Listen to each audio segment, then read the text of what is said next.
ओम शांति। श्राद्ध, जिसका शाब्दिक अर्थ है श्रद्धांजलि। और हम सभी जानते हैं कि हम श्रद्धांजलि किन को अर्पित करते हैं।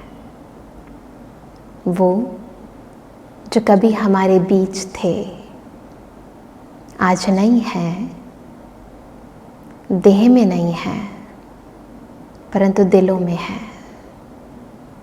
जिनके कारण हमारा आज है।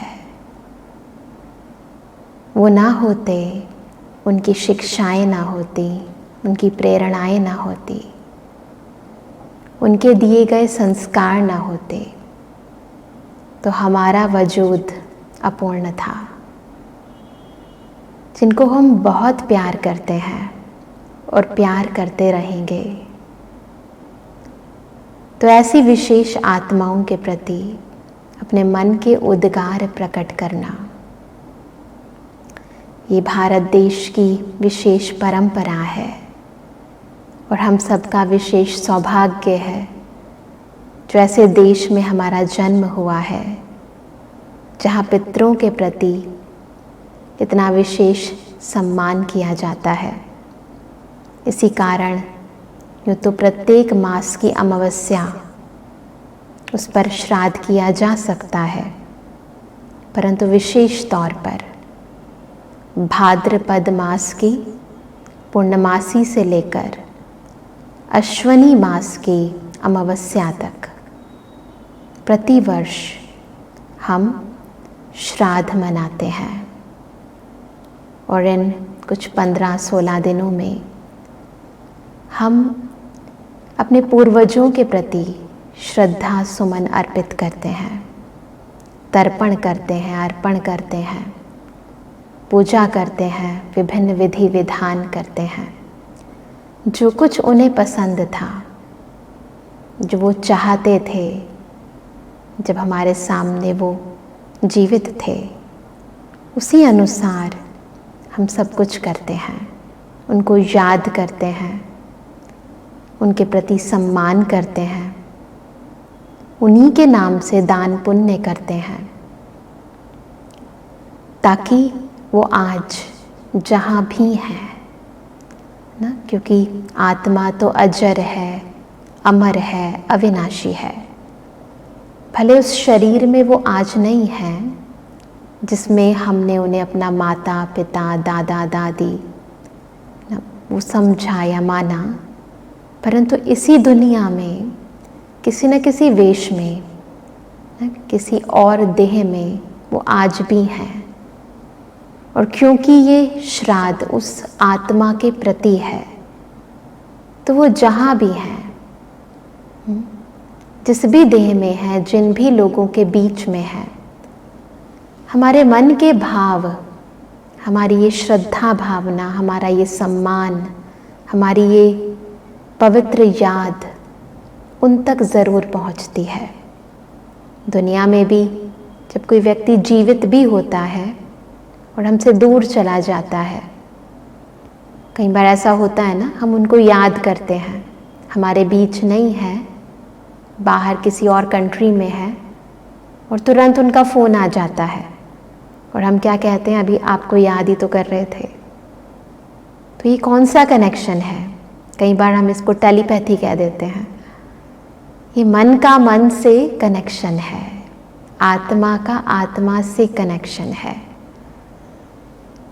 तो भले जब कंट्री चेंज हो जाती है, तो जब कनेक्शन जुट सकता है, तो उस मनुष्य आत्मा ने आज दूसरा चोला धारण कर लिया है, परंतु क्योंकि मन मिला हुआ है, तो यहाँ जितना आप उनके प्रति सम्मानजनक भाव उत्पन्न करेंगे, उतनी ही भावना, उतना ही प्यार वो वहाँ रिसीव करेगी आत्मा, उसे अंदर से खुशी होगी। तो इन श्राद्ध के कुछ दिनों में हम अपने मन के इन्हीं उद्गारों को प्रकट करते हैं, उनको याद करते हैं।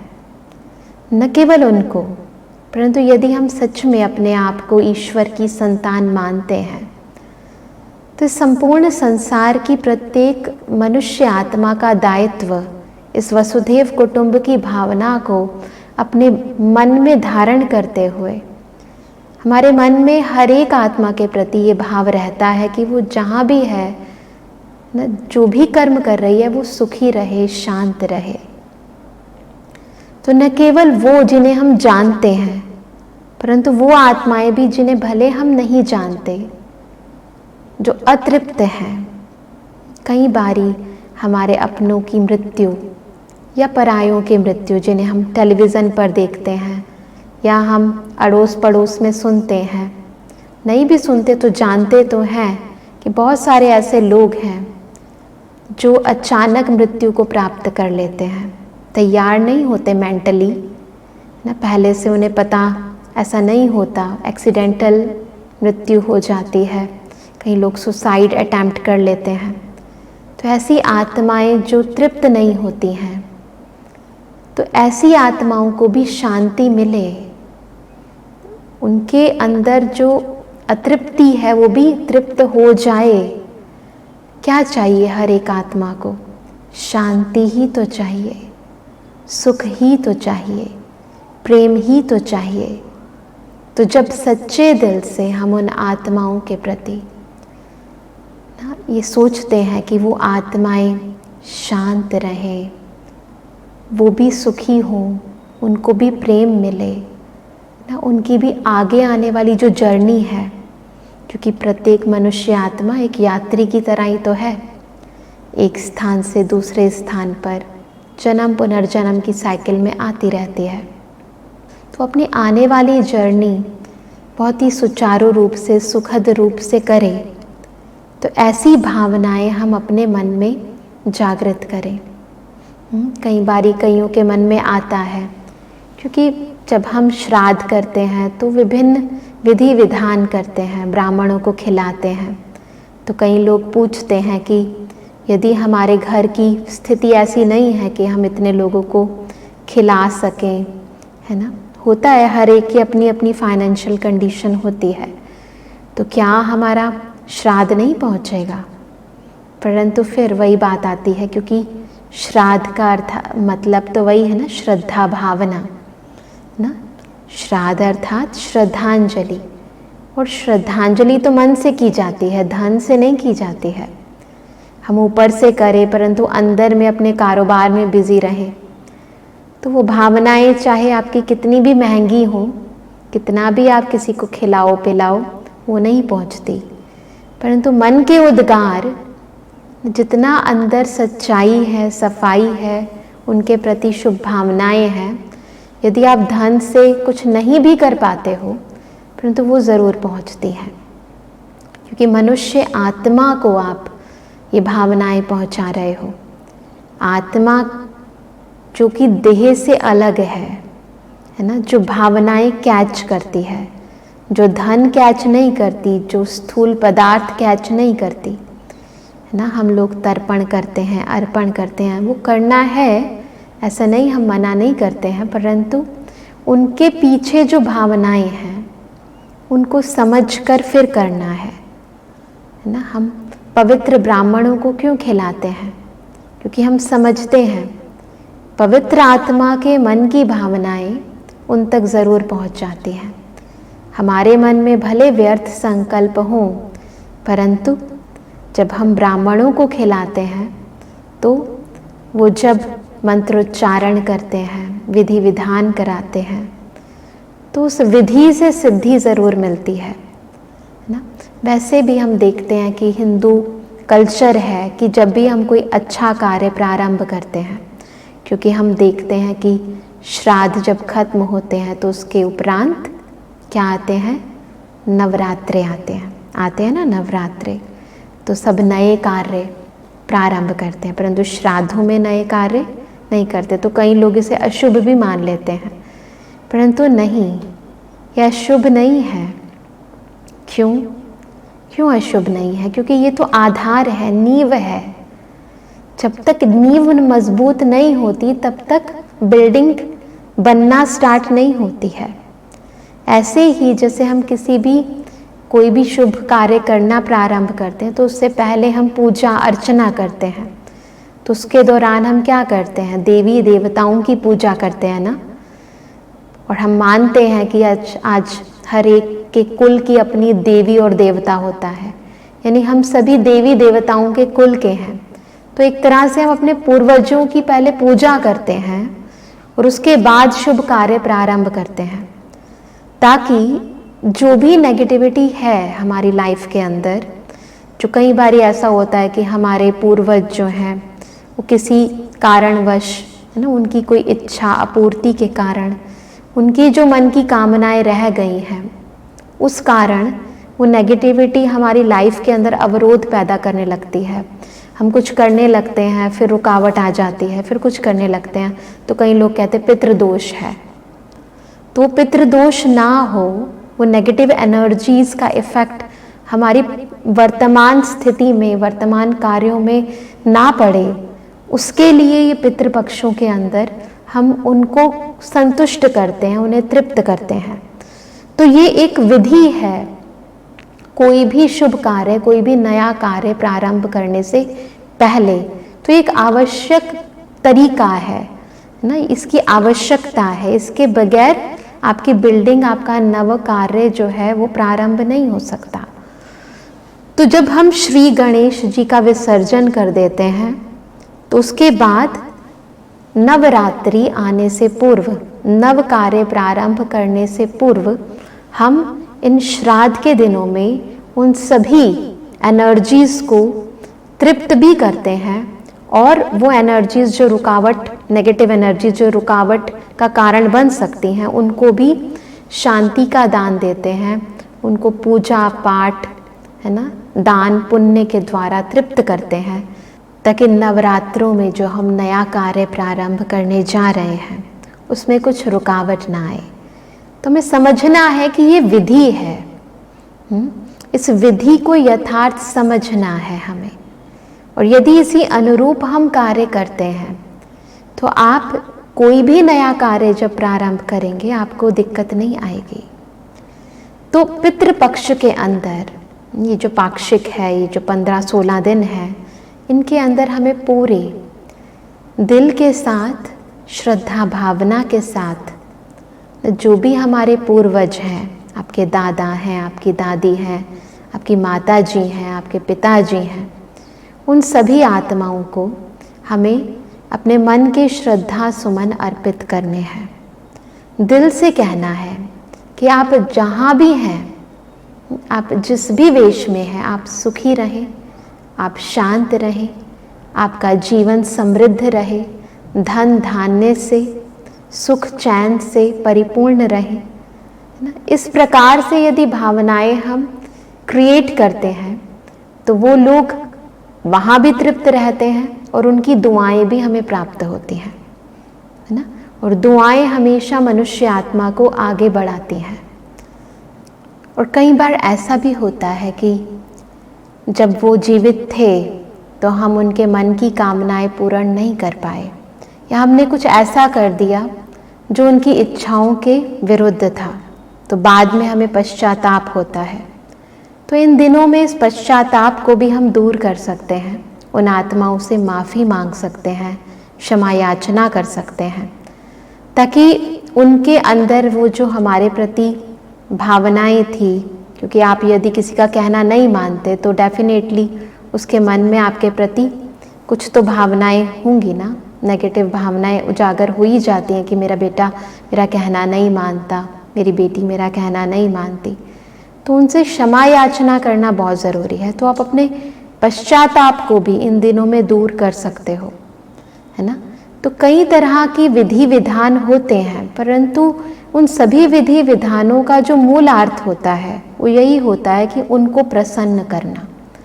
वो जहाँ भी हैं उनको उसी रूप में उजागर करके, क्योंकि हम तो उनको उसी स्वरूप में जानते हैं ना, परंतु उनके प्रति श्रद्धा भाव अपने जागृत करना, उनको याद करना, उनके साथ साथ विश्व की समस्त मनुष्य आत्माओं के प्रति भी सभी सुखी रहे, सबका मन शांत रहे, ऐसी भावनाएं जागृत करना। तो ये नकारात्मक शक्तियाँ, क्योंकि मनुष्य आत्मा भी एक शक्ति है, तो उस एनर्जी के ऊपर विभिन्न एनर्जीज जिनके बीच में हम रहते हैं उनका प्रभाव पड़ना स्वाभाविक होता है, क्योंकि आत्मा अपने को बॉडी कॉन्शियसनेस में रहकर फिर कार्य करती है। तो इन शक्तियों का प्रभाव मनुष्य आत्मा पर ऑटोमेटिकली पड़ने लगता है। परंतु जब हम अपने मन से ये पॉजिटिव वाइब्रेशंस क्रिएट करते हैं हर एक के प्रति, हर एक मनुष्य आत्मा के प्रति, तो ऑटोमेटिकली उस नेगेटिविटी का प्रभाव आपके ऊपर नहीं पड़ता है।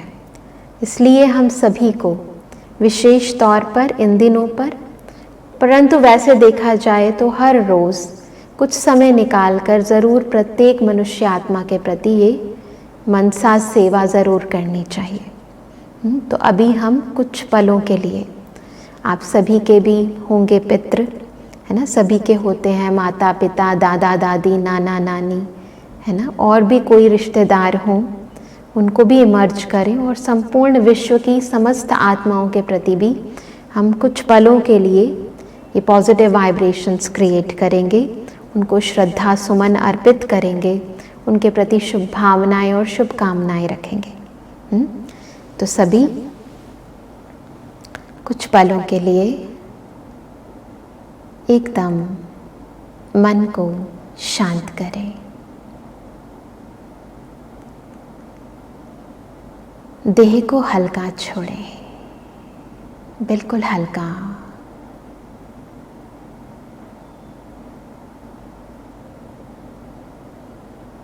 और स्मृति में लाएं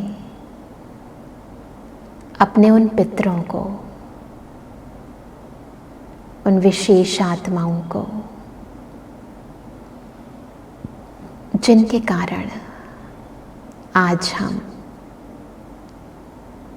इस दुनिया में अच्छा जीवन बिता रहे हैं, जिनके कारण हमारे अंदर इतने अच्छे संस्कार हैं जो हमारे जीवन का आधार है, जो जब थे तब भी हमें प्यारे थे और आज नहीं है तो भी उनका प्यार हमारे साथ है। उनकी दुआएं आज भी हमें आगे बढ़ा रही हैं। मन बुद्धि के सामने उन आत्माओं को इमर्ज करें और महसूस करें कि खुद परम पिता परमात्मा हमारे पास बिल्कुल ऊपर हमारे साथ है। अब दिल से उस ईश्वर को कहें कि हे परमात्मा पिता, ये सब आत्माएं जो बहुत अच्छी हैं, आपकी बच्ची हैं, यदि इनके मन में कोई भी कामना या अतृप्त इच्छा है, आप हम सबके परम पिता हो, आप उनकी वो मनोकामना इस समय वो जहाँ भी है, जिस भी रूप में है, वो पूर्ण करो। महसूस करें कि परम पिता परमात्मा, बेहद के पिता हमारे उन पितरों को शांति, सुख, प्रेम, शक्तियाँ दे रहे हैं। उनकी सब इच्छाओं को पूर्ण कर रहे हैं। उनकी जीवन यात्रा को सुगम, सुलभ बना रहे हैं। उन्हें समृद्धि से, सर्व प्राप्तियों से संपन्न बना रहे हैं। महसूस करें उनके चेहरे की मुस्कुराहट को, उनके दिल से निकलते दुआओं को, जो हमारे प्रति वो आत्माएं बार बार देती जा रही हैं। अब दिल से परमात्मा को कहें कि संसार की समस्त आत्माओं को शांति मिले, सब निर्विकारी बन जाएं, सब सुखी हो जाएं, सबका जीवन खुशियों से भर जाए। महसूस करें कि परमपिता से निकलती ये सुखदायी किरणें सबको तृप्त कर रही हैं, संपूर्ण सृष्टि को सुखमय बना रही हैं। अपने दिल के भावों को इसी तरह इमर्ज रखें और शुभ भावनाएं, शुभकामनाएं सर्व के प्रति उजागर करते रहें। सबका भला हो, सब सुखी हो जाएं, सबका कल्याण हो। ओम शांति। तो इस बारी श्राद्ध के इन दिनों में और वैसे भी सबके प्रति इस श्रद्धा भावना को उजागर करें और सच्चे दिल से, सही रीति से श्राद्ध के इन दिनों को सफल करें और सबसे दुआएं लें।